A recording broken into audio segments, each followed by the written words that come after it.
I am honored. Thank you. I believe this decision was an executive decision by Michelle. Yeah. So thank you, Michelle, in that executive decision. If I could just say a couple things, when I think about Dr. Martin Luther King and my first encounter with Dr. King in my life, I was probably about 5 or 6 years old, and my parents went down to Atlanta. We took a family trip down to Atlanta, and we went to the King Center. And so growing up in a family of preachers and clergymen, always felt like, because many people would come to preachers and members of the clergy for assistance, whether it was counseling for their life, or somebody didn't have food, or I've seen my grandfather give money out of his pocket so people could pay their bills. So when I saw Dr. King, I was going through this book. I remember going through this book, and at the end of the book, Dr. King is in a box, in a coffin. And I remember asking my mother, like, why, Dr. King's not old. He didn't get old. Why is he in this coffin? Why is he gone? And so my mother kind of took a breath, and I still remember this conversation because she said he was working for the rights of black people to have equal rights in America. And I'm like, what do you mean, have equal rights? I mean, I'm 5 or 6 years old and asking, why did Dr. King die? Because at that point in time, the only people that died were old, and from my perspective at that time. And so from there, I was very intrigued with the life, the legacy, and the philosophy of Dr. King. And in this walk and being the current president of the NAACP, one of my favorite quotes, or one of my favorite references or passages, is Dr. King's strength to love. And in this service, and anybody that does service, you gotta have strength to love. I mean, strength to love people when they're mad at you.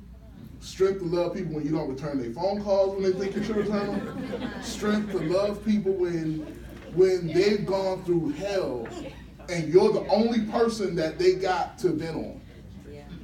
So you gotta have the strength to love because many people won't lash out at you personally, but many people are hurting. When many people come to us, especially those of us who serve and who give in our communities, when many people come to us, they're at their wits' end. And we gotta be that person or that vehicle to them to say, it's gonna be all right. We're gonna help you. And sometimes it takes patience. Sometimes you gotta check yourself. Sometimes you're tired. Sometimes you're hungry. Sometimes you drive your car and don't realize you don't have any gas in the car. But you realize that the strength to love can come with a high price. Because, we've gotten threats, and we deal with things that people that try to serve, you don't think they should deal with, but we deal with it. And we got our hands full locally. But honestly, I'm excited to be able to be in a room with our clergy family, our law enforcement family, our elected officials are here, and the AGC. So thank you. We've got to make sure that we transfer that down to our children as well. We've got to teach our children the strength to love themselves and one another. Our children are going through a lot right now. Our children are experiencing a lot.